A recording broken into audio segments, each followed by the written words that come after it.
Good morning.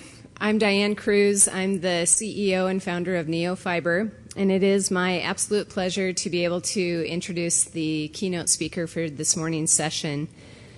Before I do that, I want to congratulate Broadband Communities on a fantastic summit so far. Nice job and a great show. Let's give him a round of applause.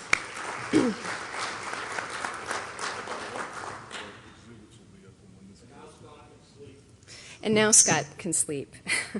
Also, I want to remind you that the exhibit hall will be open after this session as well. As I said, it is my absolute pleasure to introduce James Salter. James has a rich history within the electric utility and telecommunications industry, having worked in engineering and management roles at investor-owned utilities, a large electric co-op based in the Southeast. And finally, running a municipal utility that owned both an electric and telecommunications network. In 1996, James founded and is currently the CEO of Atlantic Engineering Group, which is an engineering and construction firm located in Atlanta, Georgia. James and AEG were early proponents of fiber to the home as the ultimate access technology, and were charter members of the Fiber to the Home Council, where James served as president in 2002. AEG has been involved in building 35 community-wide fiber to the home builds in the last 12 years. They are currently designing and building Google's first fiber to the home network in Kansas City. Today, James and AEG are leading the idea of combining fiber to the home and smart grid technologies into a single business plan for municipalities and rural electric cooperatives. I often have told James, since we have been colleagues and friends for the past 10 years, that he and AEG are the belles of the ball. Everybody wants to dance with them because they have done most of the fiber to the home builds in the country and have led the way in this industry to build sustainable networks for communities. So please join me in welcoming James Salter as our keynote speaker.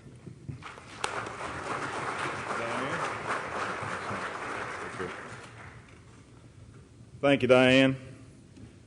Too kind. So I'm delighted to be here in Dallas, and I want to talk about a subject that is absolutely dear to my heart, rural America. First of all, what the heck does rural mean? Well, the U.S. Census Bureau defines rural America as anybody that lives in an unincorporated area or in a town that's less than 2,500 people. I live in a rural area, and I love it. I live in a cabin in the woods in the mountains of North Georgia. I'm not kidding. This is my home.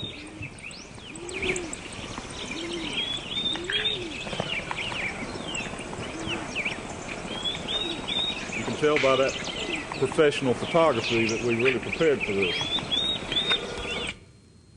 Well, that is my home, but that's, of course, if you don't count the house I've got on the coast or the apartment I've got in New York City. No, those aren't mine. You're going to hear a lot of lies today, so I might as well get it started early. Those aren't mine. Those are Mitt Romney's. This is where I live. It's increasingly rare to live in rural America. 200 years ago, in 1812, 7% of the U.S. population lived in cities. 100 years ago, 1912, that 7% had grown to 45%. And today, 80% of the U.S. population lives in cities. But hey, that's still 20% that live in rural America, and 20% is still 60 million people that we need to do something about in the telecom world. Here's an interesting little tidbit. So this is a population density map of the U.S. And those 80% of the people that live in cities are the red and the brown and even the whatever that other color is. So you can kind of see the density. So those 80% of the people, 230 million city dwellers, only take up 9% of the land. So us 60 million people in rural America got 91% of the area to live in. 60 million people on 1.8 billion acres. So life is nice. So why have people moved and migrated to the cities over the last 100 years or so? Hey, anybody. Yell it out like you're at a Metallica concert. Opportunity, jobs. Correct. Thank you for playing.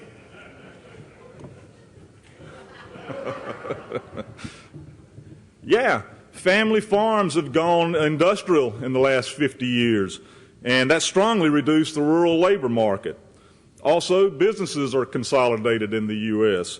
There's no longer as many small businesses. We keep consolidating into larger businesses. Pretty soon it's going to be hard to have a Fortune 500 because there won't be 500 businesses in the U.S. But these generate jobs, and these businesses are typically located in cities. People move to cities for health care. And now that we all live so daggum long, you got to have good health care later in life. And the doctors and the hospitals and the centralization of all that is in the cities. So are there any upsides to living in the cities? There's Starbucks. There's a greater variety of entertainment, restaurants, movie theaters, theme parks, etc. Travel is easier from cities, airports. The city nearest me and where our company is in Atlanta. And the old adage about Atlanta is when you die, whether you're going to heaven or hell, you got to change planes in Atlanta.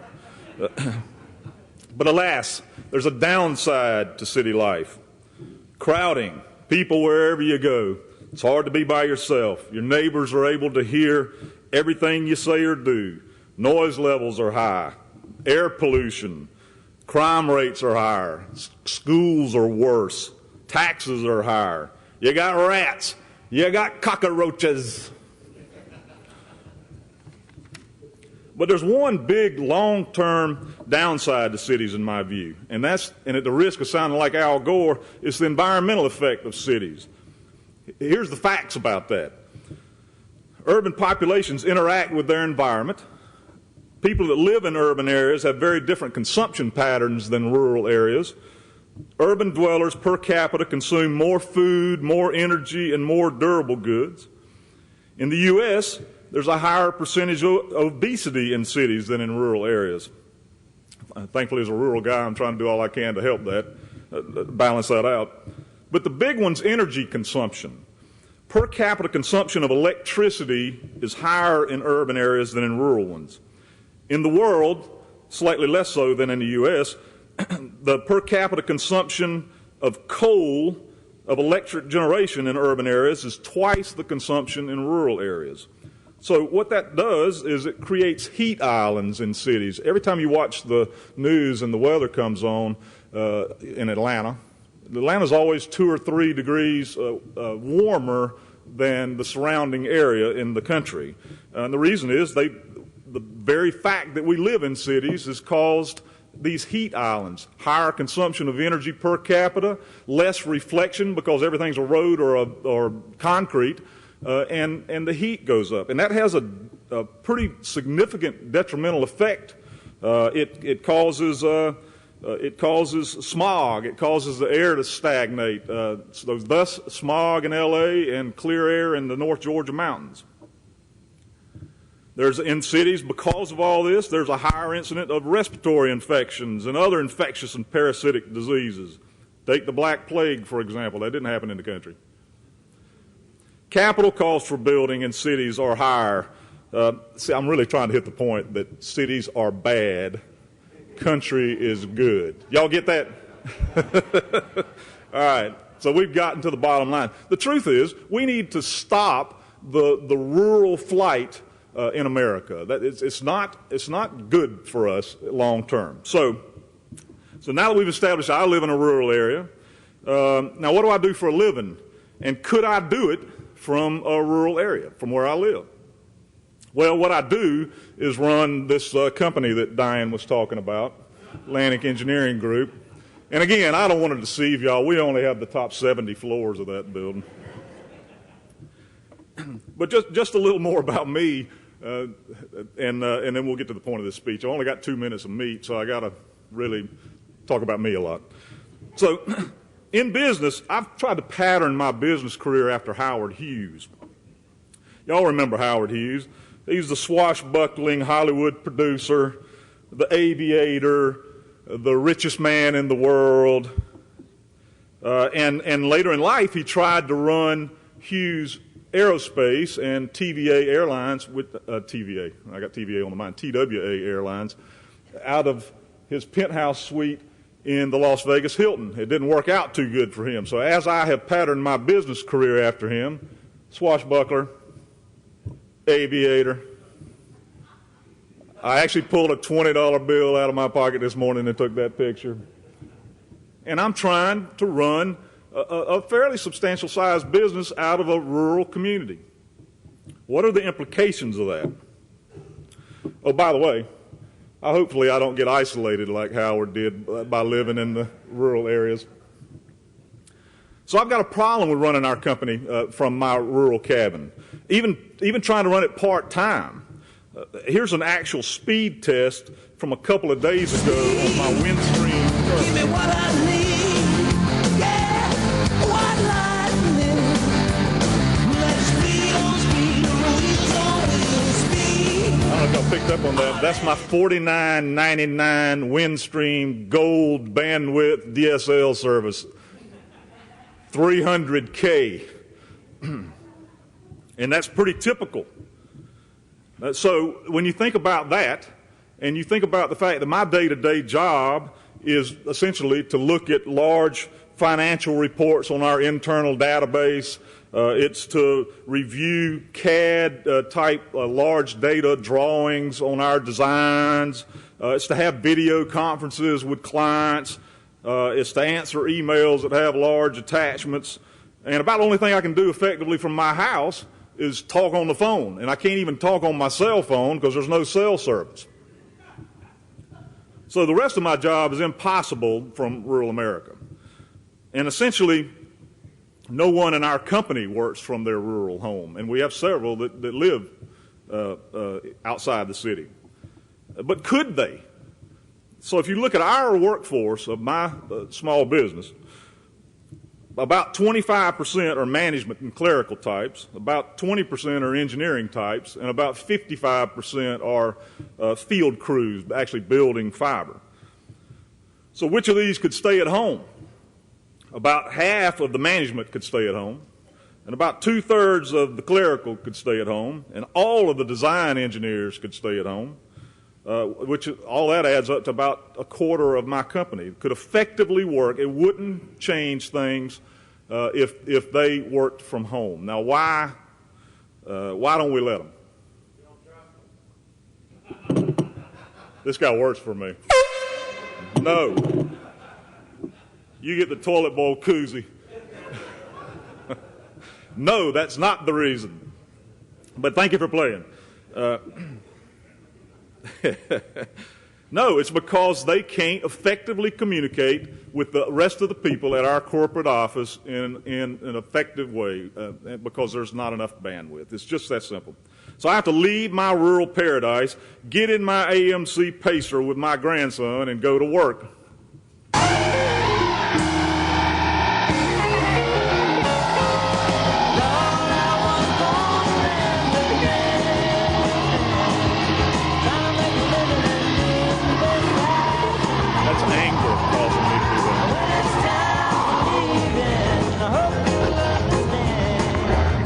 And then I get to Atlanta, to where our office is, and this is my life.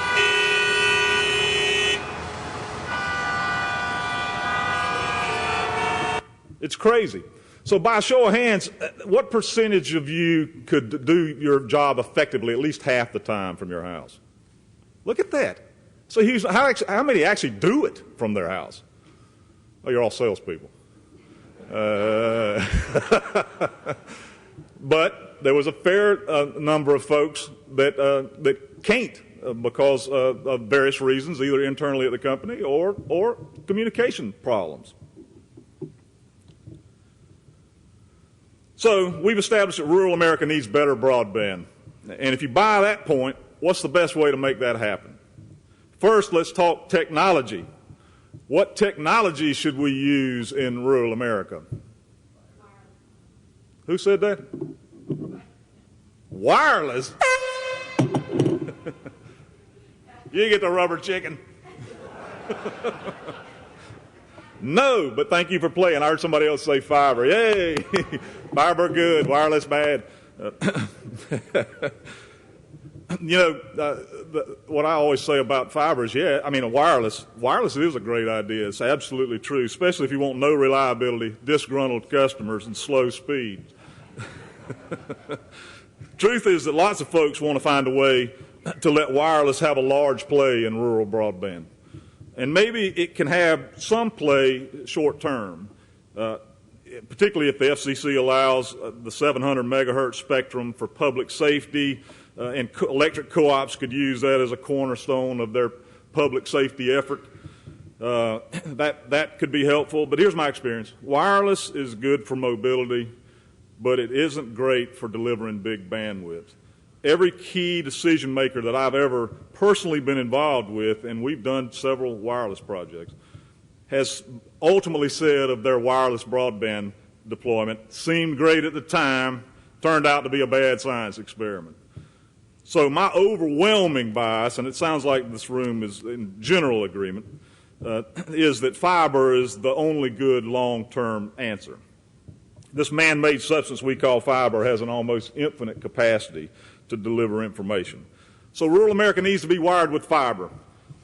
So what's been happening lately with fiber in the rural broadband space? Well, it's been a mixed bag. First, the large incumbents have essentially quit building fiber-to-the-home infrastructure, and they certainly aren't going to do it in those portions of their service area that are rural. AT&T says it's essentially through with UVerse, and Verizon says it's essentially through with Fios. Now, it's hard to complain about what these guys have done to advance broadband in America. They've done yeoman's work. They have, by far, the largest share of fiber-delivered customers in America. But both these companies essentially make all their profits in the wireless mobility business, and the LTE business seems to be where they intend to put their capital dollars going forward. So don't count on them to build rural America with fiber. On the positive side, in the last 3 years, we've had the broadband stimulus effort, which I think has been good for actually bringing big bandwidth and fiber to the home to areas that never would have gotten it otherwise. For example, my company's involved in a couple of electric co-op stimulus builds in Missouri, and those co-ops have less than 5 customers a mile. The blended all-in cost of the build will be something like $7,500 per home served versus something like $1,500 for a typical Fios home served. So I'm not sure of the total impact to rural America of the stimulus broadband effort, but I do think that it's bringing fiber to a few 100,000 homes that wouldn't have otherwise gotten it, which is a good thing. However, if I might preach a little politics, not everything about the stimulus has been a positive.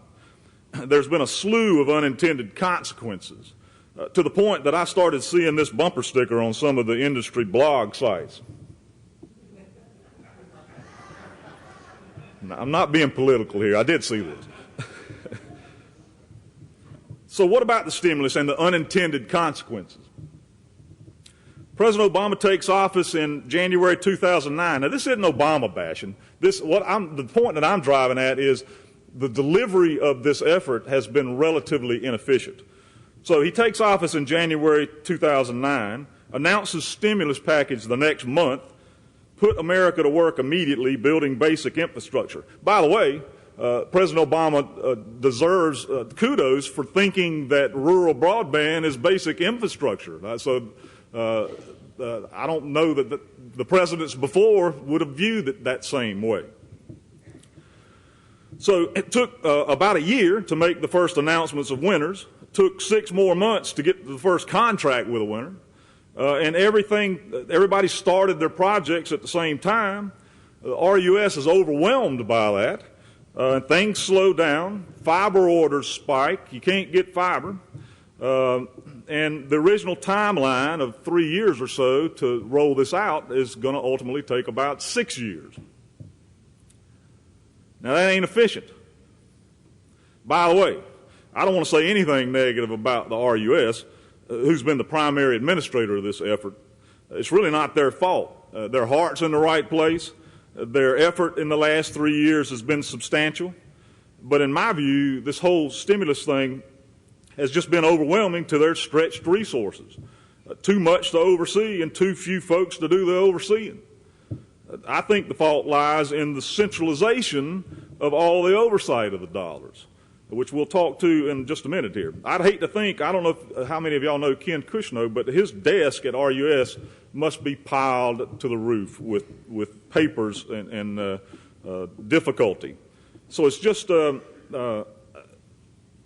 and the federal oversight needs, in my opinion, going forward, we need to pass some of the grant money and some of the oversight down from the feds to the states and let the state decide who gets the grants under some kind of uniform criteria, and let the state administer the funds. Let RUS get back to their core day job, and I think we'll have more efficiency if we do these kinds of grants programs in the future.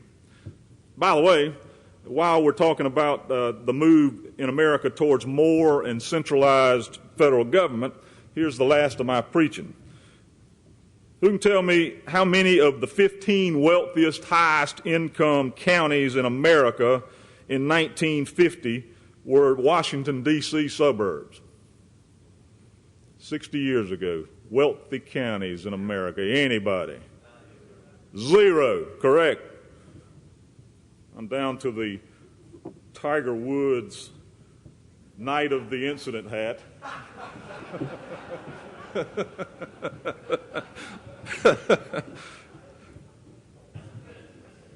0. And today, how many of the 15 wealthiest counties in America are Washington, D.C. suburbs? 10, including the top 3. The only ones that aren't in Washington are in New York City. So we have had a centralization over the last 60 years of our governmental effort, which in my view isn't good, because the influence has been increasing substantially in all areas of American life. So major ILECs have quit building in rural America, and stimulus has ignited short-term building in rural America. How are we effectively going to continue to build long-term, and who's going to do it? The who is simple in my view. There's only 2 players that can do it. Rural telcos, whether they be telco co-ops or IOCs, and the new guy, who might be really important in the long term, and that's electric utilities, mainly rural co-ops. Rural telcos and independent operators have been slowly doing some things with fiber for a year, but the pace is relatively slow, and their legacy copper infrastructure, which is their core business, almost is a hindrance to their business plan for building fiber. But they'll certainly remain a lead player in rural America. But I think it makes good sense for rural electric co-ops to be a significant player as well. They have no antiquated legacy network. Sometimes it might be better to start from scratch than using the technology of the last 100 years. With the impetus started by broadband stimulus, there are folks going around the country now calling on rural co-ops, saying that if you have 8 customers a mile, 50% market share, 50 to 60% market share, a fiber-to-home deployment will pay for itself with competitive triple-play telecom services. And oh, by the way, let me help you do it. In my view, this is somewhat misleading. And the reason I think it's misleading is because I don't think you can do it. I don't think if you're a co-op and you got 8 customers a mile and you get 50% market share and you're doing it as a standalone project, I don't think you're going to do it. And that experience comes from having built 35 networks and watched how they performed. And the initial CapEx is going to be an issue, but more importantly, the ongoing OpEx is going to eat you alive in that scenario. Now, Sounds like I'm talking myself out of a job in rural America. So there's more to this story. So if I was a co-op manager, and there may be some in here, don't go to your board and say, I can make this work as a standalone project. Now, at the risk of sounding too arrogant, let me soften that. Not only is it not going to work, you're going to lose your job. So I guess another way you can make the traditional model work would be to charge a significant premium for the services in rural America. Instead of charging $100 for the triple play in the urban world, charge $200. That would work, and that would work to make it a standalone project, but I think it would defeat the purpose of offering broadband, because you'd still have such a digital divide between the haves and the have-nots. A similar situation to where we are now has happened before in America. In 1935, the Roosevelt administration believed that if private enterprise would not or could not supply electric power to rural America, then it was a duty of the government to make it happen. The incumbent utilities didn't like that idea at all. Most of the court cases involving the TVA's foundation during the 1930s concerned the government's involvement in the public utility industry. They didn't want the government in. So in 1935, the REA Act was created to bring electricity to rural areas like the Tennessee Valley. Many members of Congress believed that TVA was a dangerous program that would bring the nation a step closer to socialism. Other people thought that farmers simply did not have the skills needed to manage local electric companies. Today, in the electric world, an average investor-owned utility, like, for example, Georgia Power Company, collects $62,000 a mile a year in revenue. $62,000 a mile a year. The average rural co-op in America collects about 1/5 of that, $11,000 a mile a year in revenue. But the average electric rural utility rate is only about 7% higher than the investor-owned guys. So they collect 1/5 the revenue and they don't have to raise the rates but 7%. How do they make that happen? So in my opinion, we've got to have government involvement in rural broadband to make it work. Through grants, low-interest loans with long bond terms. We've got to have nonprofit providers who retain their earnings locally in rural America. We've got to have a single network in rural America, not competitive networks. And we've got to find multiple uses for that network to defray the cost over several services. We need grant money to rural America. I don't care if it's reformed to the Universal Service Fund with the Connect America Fund. I don't care if it's Senate Bill 2275, the B-Crop Act of 2012. I don't care if we redirect money away from rural telcos and they lose money because we take money away from inter-carrier compensation rates. I don't care if we implement a rural Warren Buffett tax.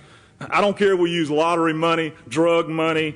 I don't care. It doesn't matter to me. But we must have some portion of the money used to build these networks to buy down the initial cost to make the business plan work. Pure and simple. So another way to buy down the initial cost, other than grants, is to use customer involvement. And recently, Utopia, the large project in Utah, has started doing that. They'll go canvass the customers. They'll say, do you want broadband? And, oh, by the way, if you want it, you write me a check. I don't have an idea what the number is. Let's say $500. You write me a check for $500 and I'll bring it to your house.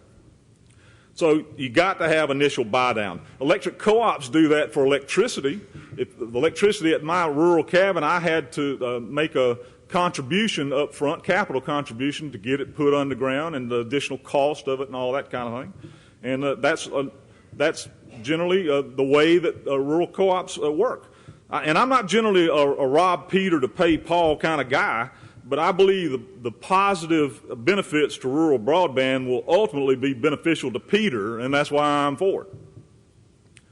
Another basic issue is that we can only afford one network in rural America. We can't have competing networks, especially if it's an all-fiber network.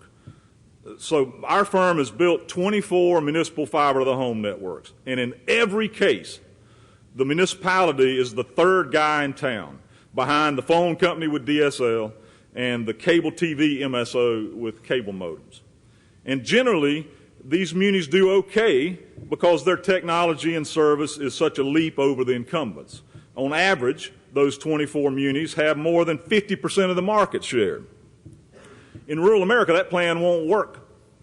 We can afford only one network. And I don't have a crystal ball as to whether it needs to be owned by the rural telco, the rural electric co-op, or the rural IOC.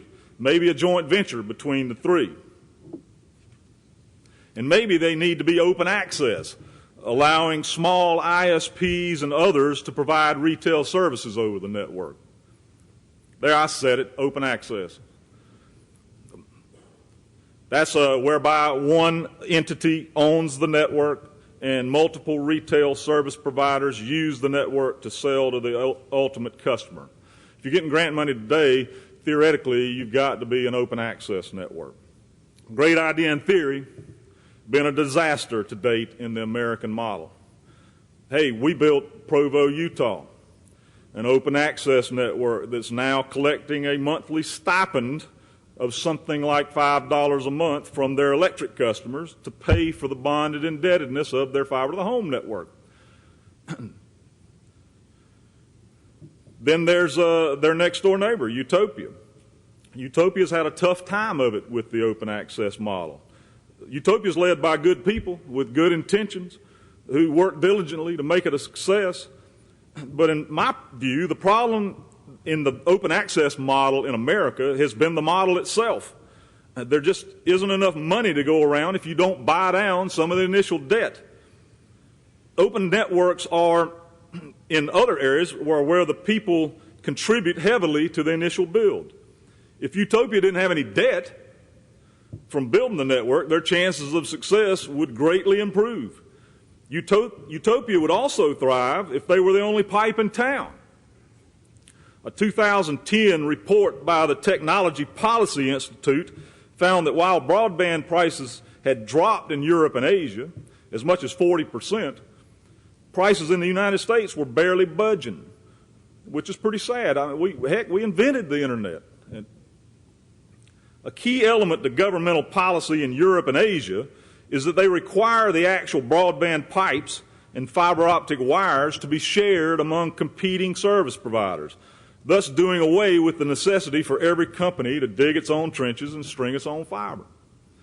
This runs contrary to the American approach, which was based on the notion that telecom companies wouldn't invest in new technologies unless they could keep their networks to themselves.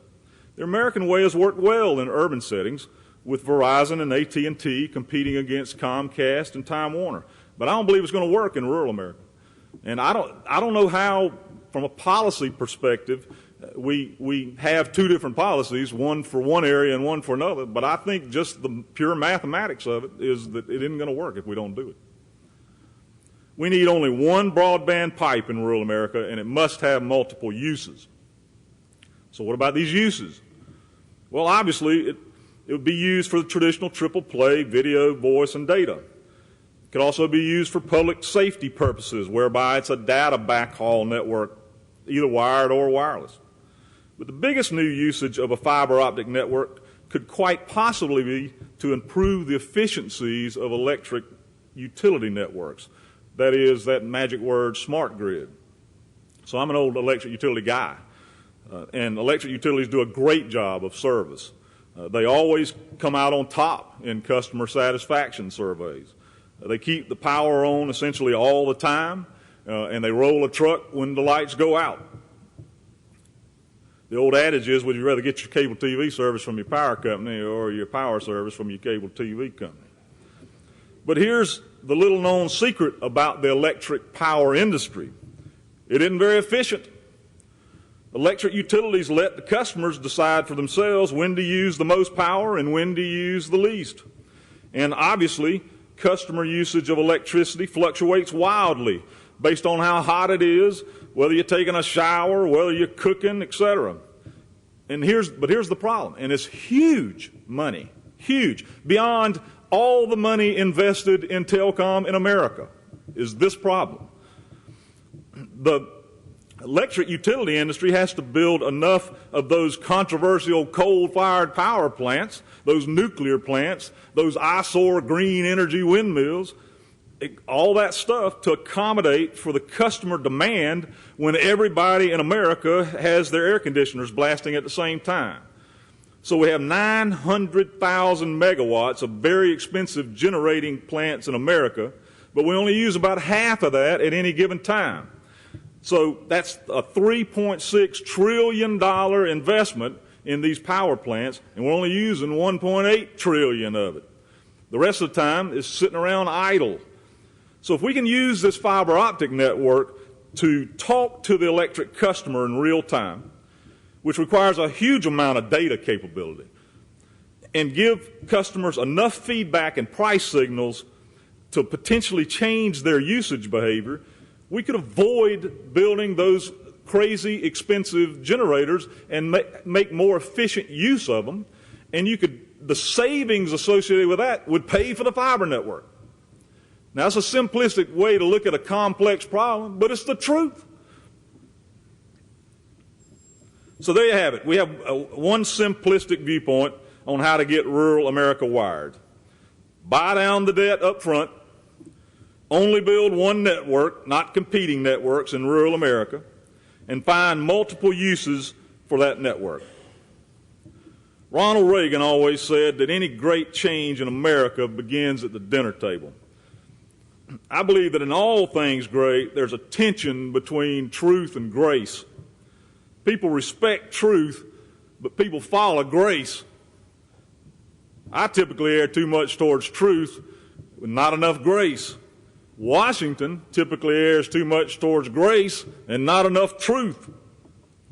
The leadership in rural America needs to find the right balance in order to get this great mission done. It's too important to ignore. This young guy, who really is my grandson, who loves rural life and needs opportunity, and that opportunity isn't going to happen in rural America unless we make it possible for him to communicate effectively with the outside world.